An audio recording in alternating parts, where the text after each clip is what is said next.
오늘도 변함없이 어김없이 우리 하나님은 이곳에 우리들과 함께 하시고 우리들의 예배를 받아주실 줄 믿습니다. 친정 우리 장로님께서 기도해 주신 것처럼 예수 그리스도의 이름으로 모이는 세상 그 어느 곳이든지 간에 그곳이 춥던 덥던 많은 사람이 모였던 한 사람이 기도하던 우리 주님의 이름으로 모인 그곳에는 하나님이 보내신 그 성령께서 함께 하실 것을 우리가 믿습니다. 우리 모든 그리스도인들은 하나님에 속한 하나의 공동체로 된 공동체, 한 몸이라는 것을 여러분들이 항상 염두에 두시길 바랍니다.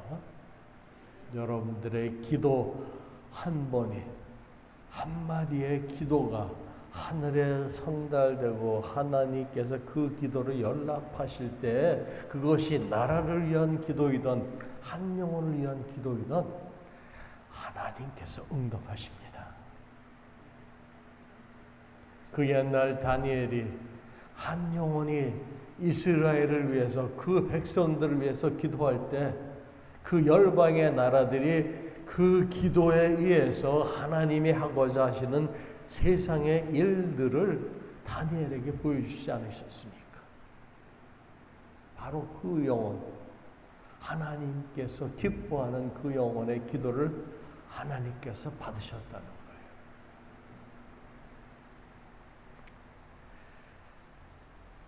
사도 바울도 10장 서두에서 이스라엘 백성들의 그 과거의 40년의 광야 생활을 언급하면서 고린도 교인들 중에 개종한 후에도 우상을 숭배하는 경우를 그것에 비교해서 그들의 이스라엘 백성들의 옛날 모습을 비교하면서 우상 숭배에 대해서 그들에게 말을 했습니다.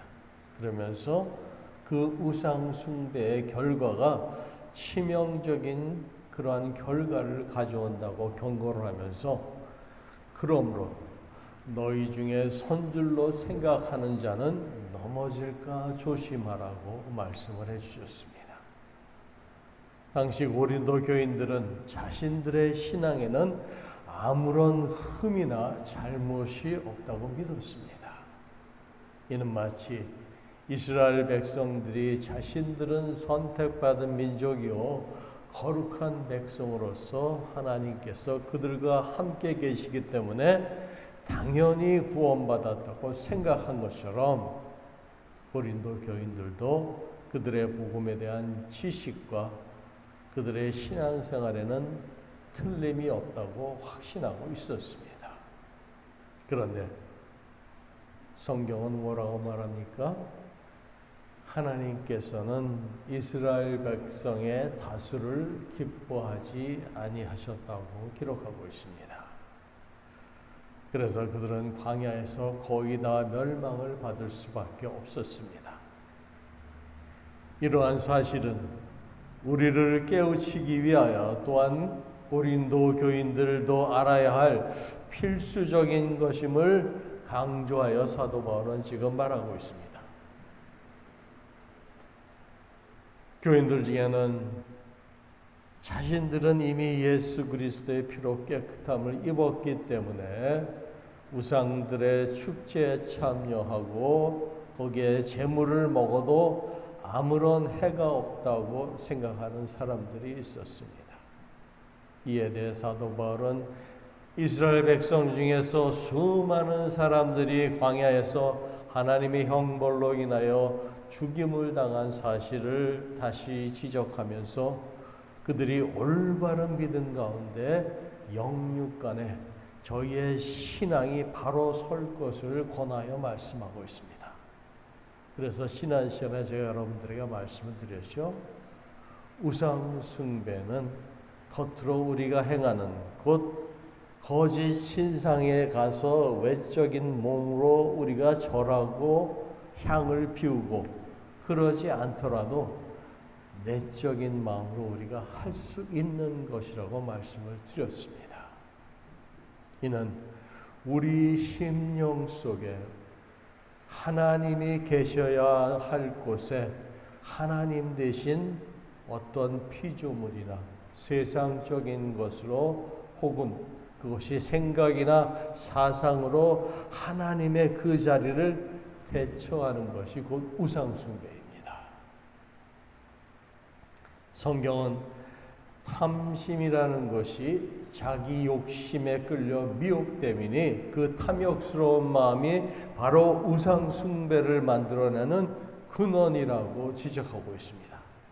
그래서 마음속에서 이루어지는 이러한 내적 우상숭배는 모든 사람에게 적용되어 마음속에 이미 존재하고 있습니다. 이는 다른 말로 우상은 가시적인 세상에만 존재하는 것이 아니라 눈에 보이지 아니하는 영의 세계에도 존재한다는 말이기도 합니다. 그래서 바울이 오늘 말씀 20절 잠깐 보세요. 무릇 이방인이 제사하는 것은 귀신에게 하는 것이요 하나님께 제사하는 것이 아니니 나는 너희가 귀신과 교제하게 하는 자가 되기를 원하지 아니하노라고 말하는 것입니다. 이러한 영적 우상 숭배는 우리가 생각하는 것보다 훨씬 더 넓은 영역과 의미로 우리의 삶 속에 이미 침투하고 있다라는 겁니다.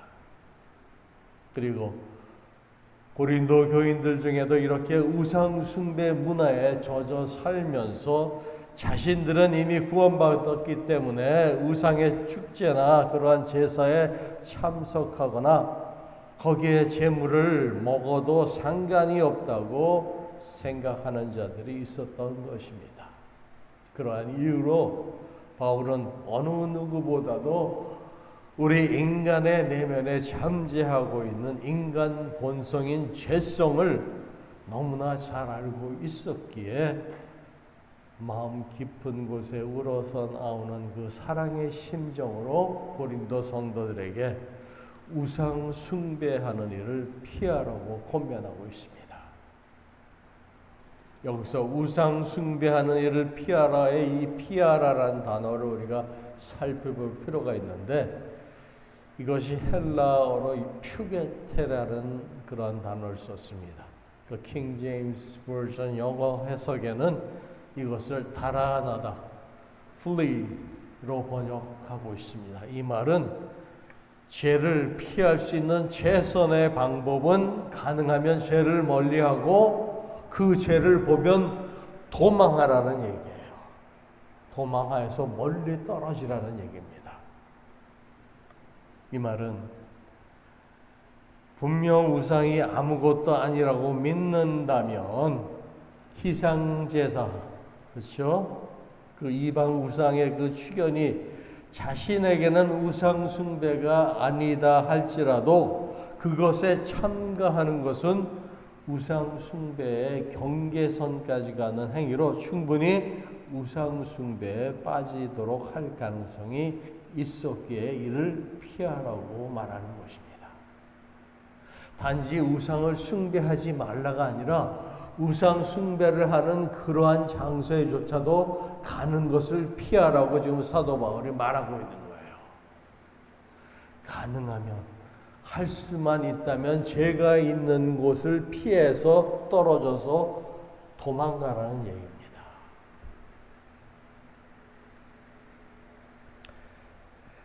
사도 바울은 이 우상 숭배의 실체와 그에 대한 결과를 너무나 잘 알고 있기에 과거 이스라엘 백성의 예를 들면서까지 우상 숭배하는 일을 피하라고 하신 것입니다. 그러면서 이를 고린도 성도들이 신앙생활에 있어서 어떻게 그것을 적용하여 교훈으로 삼아야 할 이유를 오늘 말씀에서 그리스도의 그 성찬과 비교하여 설명하고 있습니다. 오늘 말씀 15절 보세요. 15절 보시면 나는 지혜 있는 자들에게 말한 것 같이 하노니 너희는 내가 이르는 말을 스스로 판단하라. 뭘 판단하라고 하는 겁니까 지금? 그 다음에 16절을 보시면 우리가 축복하는 바 축복의 자는 그리스도의 피에 참여함이 아니며 우리가 떼는 떡은 그리스도의 몸에 참여함이 아니냐. 떡이 하나요 많은 우리가 한 몸이니 이는 우리가 다 한 떡에 참여함이라 말씀하십니다. 16절부터 바울은 그리스도의 그 성만찬에 대해서 언급을 하면서 초대교회의 성만찬은 옛날 구약시대의 그 화목제사를 드린 것에 비교를 하여서 고린도 교인들에게 말씀을 하고 있습니다. 유대인들은 하나님께 제사를 드린 후에 그의 가족들과 함께 성전 뜰에서 신성한 연회 축제를 가졌습니다.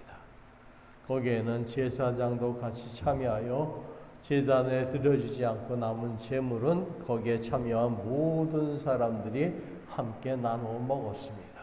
이렇게 제물을 함께 나누어 먹는 것은 하나님께서 죄인에게 주시는 은총과 함께 화해의 보증의 그러한 행위로서 여겨지고 또한 그렇게 행했던 것입니다.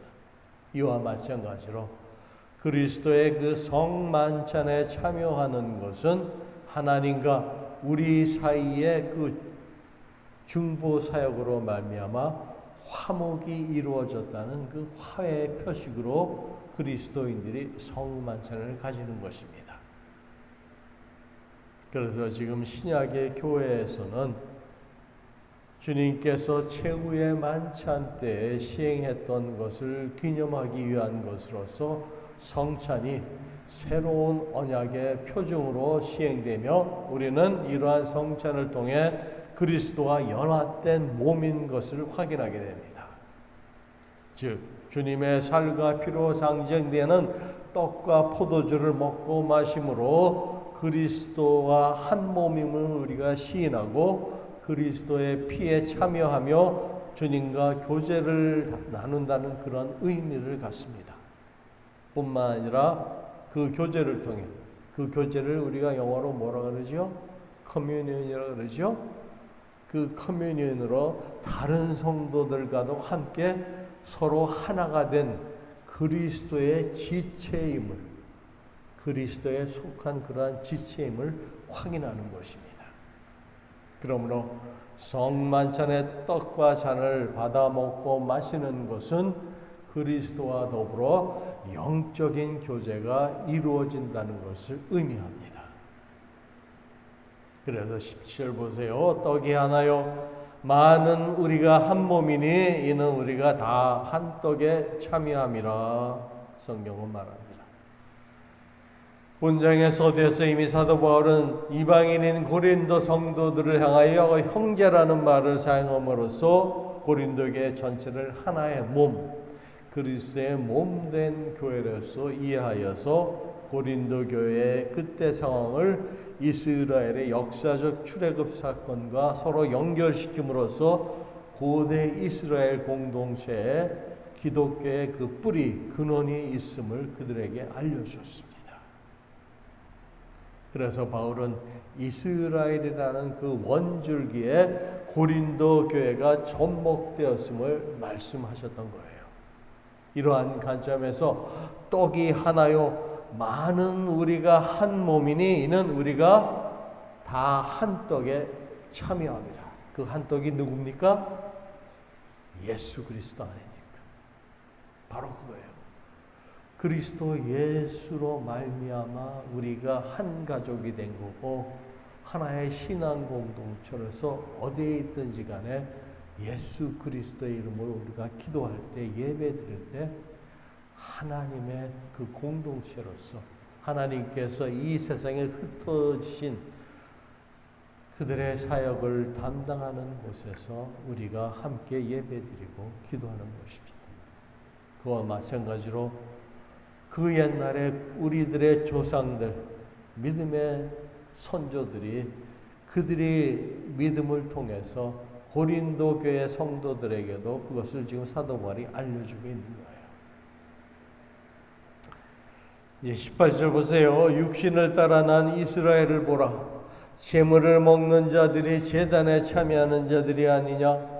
육신을 여기서 따라 난 이스라엘이라고 나오죠. 이것은 혈통에 의한 민족적인 이스라엘을 말하는 것으로서 그리스도를 믿음으로 하나님의 참된 백성이 된 영적인 이스라엘과는 대비되는 그런 의미입니다. 그래서 앞에서 언급한 그리스도의 그 성찬 의식을 유대인의 제사 의식과 비교하여서 그러한 같은 맥락에서 지금 말씀하고 계신 겁니다.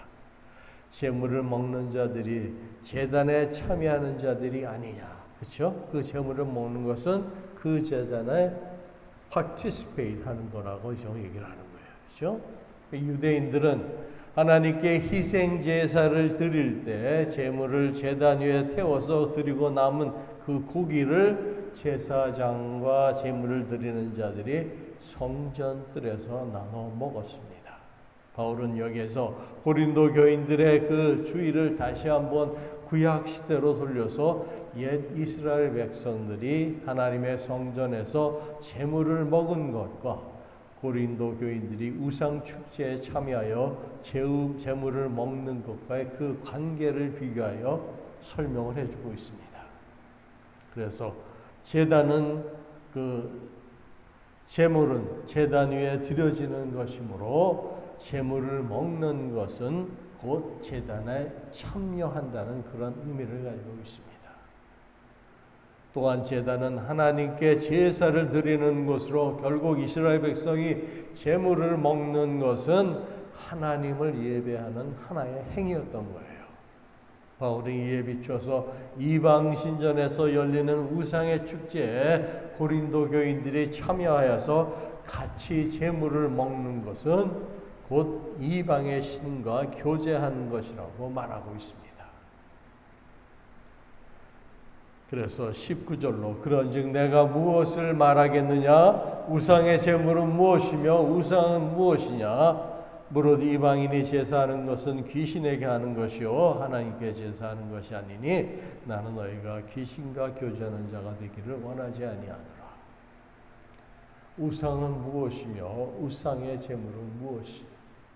이러한 질문을 통해서 바울은 우상이든 우상의 제물이든 모두가 그것은 우상에 속한 거예요. 그리고 우리 믿는 자들에게 그것이 아무 의미가 없는 거짓임을 지금 말하고 있습니다. 그래서 우상은 실제하지 않는 것이며 그 말을 우리가 앞에서 8장 4절에 보시면 잠깐 8장 4절 보시면 우상의 제물을 먹는 일에 대하여는 우리가 우상은 세상에 아무것도 아니며 그렇죠? 여기 나오죠? 또한 하나님은 한 분밖에 없는 줄 아노라. 이렇게 사도 바울이 말한 것처럼 우상의 제물 역시 아무것도 아니라는 거예요.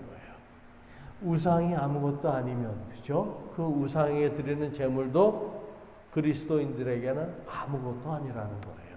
그것을 먹던 말던 의미가 없다라는 거예요.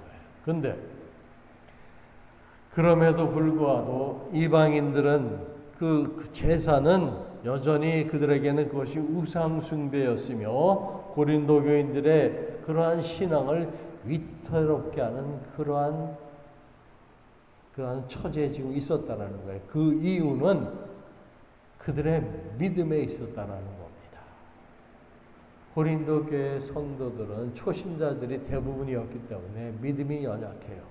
아직도 말씀의 깊이가 없어서 뿌리를 제대로 내리지 않은 상태에서 그러한 시험이 닥칠 때 그것을 말씀에 준해서 말씀으로 우리가 오복함, 그것을 이기고 넘어가야 되는데 그 시험에 빠져서 오히려 악의 영향을 받아서 그들이 넘어지는 그런 경우가 더 많았다라는 거예요.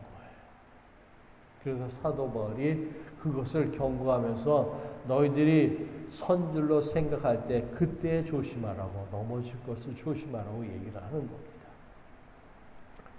그러면서 이제 귀신 얘기를 사도 바울이 오늘 20절에서 합니다. 우상에 제사하는 것은 바로 귀신에게 하는 거예요. 그게 무슨 말입니까? 앞에서 우상의 허구성을 지적한 사도 바울은 본절에서는 그 우상 배후에 영적인 존재가 있다고 말하면서 그것은 바로 귀신임을 알려주고 있습니다. 당시 헬라인들이 섬기던 신들은 여러분들이 잘 아시는 제우스, 그렇죠? 주피터, 아폴로, 비너스, 아프로디테스 여러 신들이 이름 많죠. 그들이 신화에 근거해서 사람들이 만들어낸 그 신들이 의인화된 그러한 신들로 실제로 존재하는 것들이 아니었습니다. 그러나 이 모든 신화적 존재들의 배후에는 사악한 힘, 곧 사탄의 세력이 역사하고 있음을 바울이 지금 지적하고 있는 거예요. 우상 자체는 사람이 손으로 만들어낸 그런 형체들, 조각들은 그 자체는 신적인 존재들이 아닙니다. 그럼에도 불구하고 그 배후에는 살아서 활동하는 영적인 존재들이 있다는 말이에요.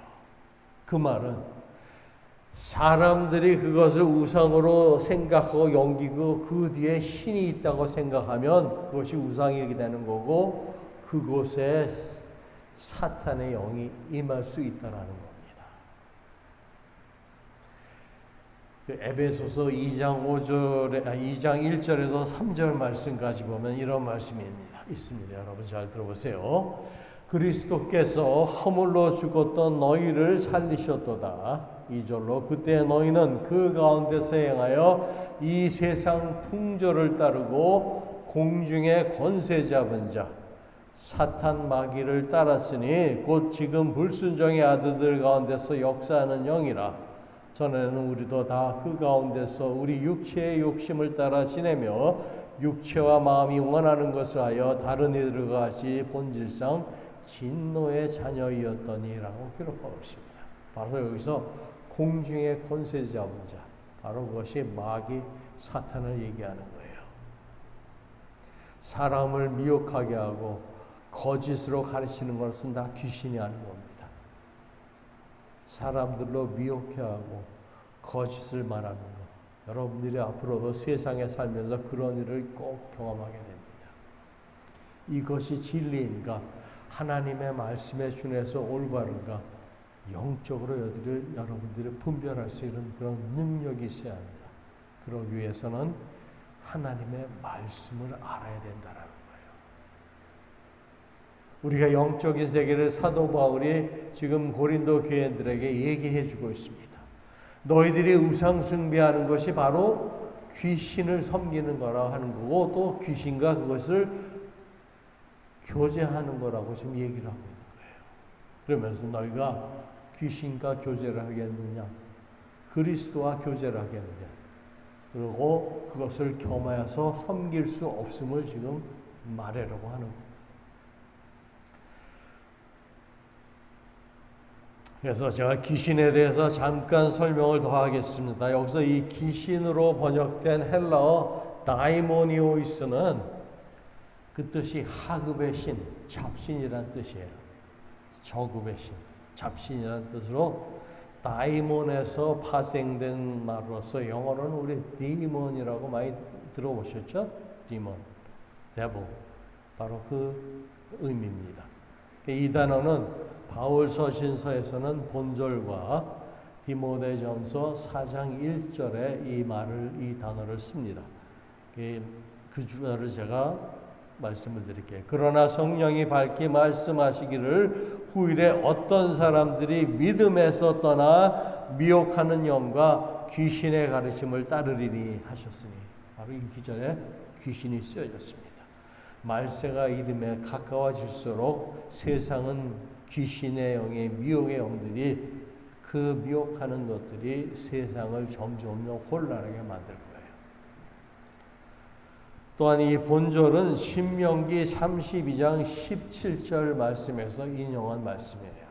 바울이 그 신명기 32장 말씀이 그들은 하나님께 제사하지 아니하고 우리 그 개역 성경에는 그것을 마귀라고 번역을 해놨습니다. 마귀에게 하였으니 곧 그들의 알지 못하던 신, 근래에 일어난 새 신, 너희 열조에 두려워하지 않던 것들이라고 우리 성경에는 기록되어 있고, 새 성경 번역에는 이스라엘 백성이 하나님께 제사하지 아니하고 귀신들에게, 거기에는 귀신으로 번역을 해놨습니다. 귀신들에게 하였으니 곧 그들이 알지 못하던 신들. 그들이 알지 못하던 신들이 뭡니까? 하나님 그 외에 이방인들이 섬기던 그 신들을 말하는 거예요. 근데 그 신들이 이스라엘 백성 가운데 들어와서, 그렇죠? 그 들어온 새로운 신들로 너희의 조상들이 두려워하지 아니한 것들이라고 사도 바울이 말하고 있습니다. 절대 전혀 귀신을 두려워하지 마세요. 귀신은 아무것도 아닙니다. 바울의 관점에서 이것이 조금도 두려워할 것이 없는 존재라는 것입니다. 그런데 사도 바울이 귀신과 교제하는 자, 너희들의 우상 숭배를 하면 바로 귀신과 교제하는 자라고 말하는 겁니다. 바로 펠로우십을 가지는 거예요. 우상 제물을 먹음으로써. 그래서 그것을 그리스도와 교제한다는 그러한 문맥에 속같이 참여함으로 번역을 해서 동일하게 오늘 이 단어를 사용하고 있는 거예요. 그래서 본절에서는 우상 그 자체와 교제를 갖는다는 의미, 그것보다는 어둠의 세력과 결탁한 악한 영들과 교제하고 짝이 된다는 뜻입니다. 여러분들 꼭 기억하세요. 우리 인간은 육체 존재만이 아니라 영적인 존재라는 거예요. 많은 사람들이 신의 존재를 찾고 그 신의 존재에 의지하려고 하는 것은 우리가 영적인 존재이기 때문이에요. 하나님께서는 당신의 잃어버린 그 자녀들을 찾으시고 구원하기 위해서 지금도 찾으십니다. 그 영적인 그 갈급함이 세상 사람들이 모두가 가지고 있는 그런 갈급함이라는 거예요.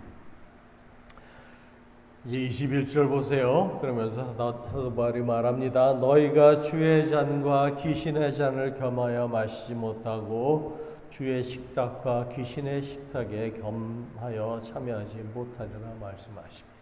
이 말이 무슨 말입니까? 주의 잔과 귀신의 잔은 곧 바울이 주의 잔을 귀신의 잔과 대비시킴으로써 명백하게 구분을 짓고 있습니다.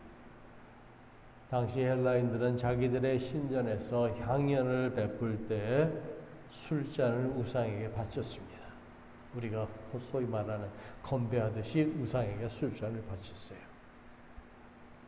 또한 술과 고기 등 모든 음식은 우상의 이름으로 축복되고 봉헌되었습니다. 이러한 술잔을 드는 것은 곧 악령의 세력에 당신을 신으로 모십니다라는 그런 굴복하는 행위고, 복의 근원이 우상에게 있다는 것을 인정하는 그러한 행위였습니다. 그러나 우리가 그리스도의 성찬에서 우리가 주의 잔을 받는 것은 그리스도에게 우리가 속해 있다는 그러한 고백을 하는 행위입니다. 그리고 주의 식탁에서는 주님께서 주인이 되시고 그에 참여한 자들은 그의 손님이 됩니다.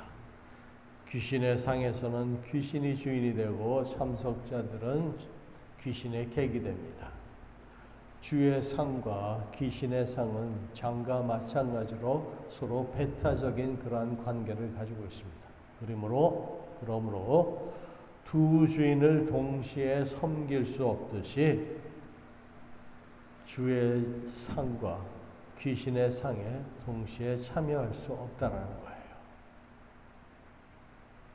바로 거기에 사도 바울의 결론의 말이 있습니다. 두 주인을 섬길 수 없다는 거예요. 그리스도를 주로 받아들였으면 다른 주를 섬길 수 없다는 거예요. 그렇죠? 바로 우상 숭배가 그것을 얘기하는 거예요.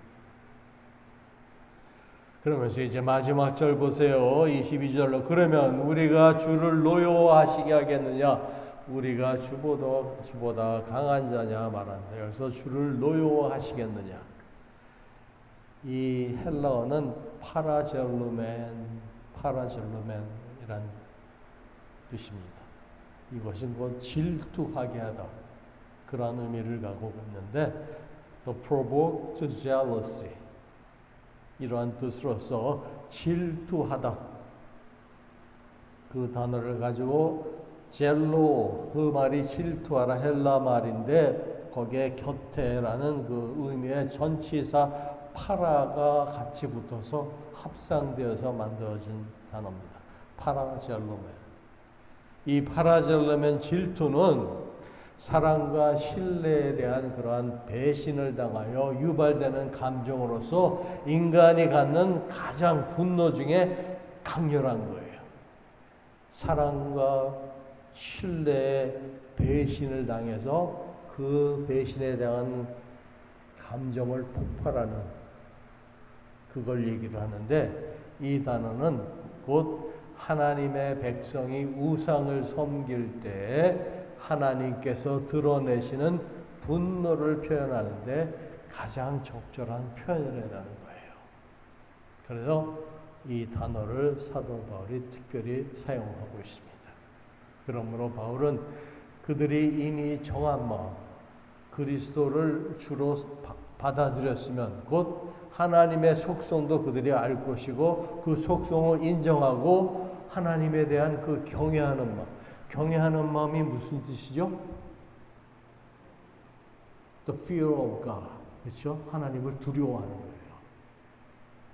그런 마음을 가지고 있다면은 너희는 이를 거슬려서 우상 숭배를 하지 않을 거라는 겁니다. 근데 만약에 우상 숭배를 하면 사도 바울이 뭐랍니까?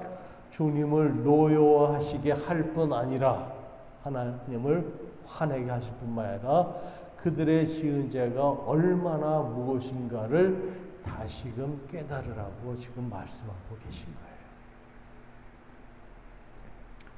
사랑하는 성도 여러분, 우리 영혼에 이 세상에 살다 보면 우상이 어느샌가 들어와서 죄가 스며들 때가 있습니다. 세상 문화에 적당히 타협해서 살아가려는 그러한 삶의 모습은 하나님이 싫어하시는 것 중에 하나로 그것은 대충 믿고 사는 것입니다. 마음에 내키면 교회 가고 마음에 안 들면 교회 안 나오고 세상 것에 재미 들려서 세상 것과 버텨야 삽니다. 바울은 그러한 삶을 살지 말라고 얘기를 합니다. 고린도 도시는 우상이 곳곳에 질비하게 널렸기에 그 우상의 이름에 따라서 행사에 따라서 수많은 축제가 연회가 있었어요. 끊이지 않고 그 도시에 그런 사건이 벌어지고 있는데 거기에는 먹을 것도 있고 흥이 나고 술도 있고 사람들이 모이기 마련입니다. 그런데조차도 가지 말라는 겁니다. 그리스도인들이라면 너의 주를 인정하고 하나님의 속성을 안다면 그것조차도 피하라고 사도 바울이 권면하는 겁니다. 오늘날 우리들에게도 그 말씀을 사도 바울이 똑같이 하고 있습니다. 만약에 우리 생활 가운데 하나님보다 더 사랑하고 좋아하는 것이 있다면 그것은 우상이 될 수 있다라는 겁니다. 여러분들은 없을 줄 믿습니다. 네. 그래서 이 세상의 문화와 적당히 타협하며 살려는 그런 마음들을 버리시고 하나님 앞에서 거룩하게 구별된 온전한 삶을 지키며 살아갈 수 있는 저와 여러분이 되시기를 주님의 이름으로 축복합니다. 기도하시겠습니다. 성령 하나님, 주님의 세밀한 손길로 저희들의 삶을 인도해 주시고 또한 주님과 교제하게 하심을 감사드립니다. 그러나 저희가 때로는 알게 모르게 주님과의 사귐보다는 탐심을 추구하며 우상 숭배를 행하는 저희의 삶이 있었다면 이 시간 주님 앞에 고백하며 회개합니다. 이런 저희를 주님의 긍휼하심으로 용서하여 주시고 온전히 주님의 잔에서 흐르는 은혜와 주님의 식탁에서 차려진 그 말씀만으로 힘을 얻고 살아가며 언제나 영과 진리로 주님을 예배하는 삶으로 참된 신앙인들이 모두 될 수 있도록 주여 인도하여 주시옵소서. 모든 것 주님께 의지하오며 예수님의 이름으로 감사하며 기도드렸습니다. 아멘.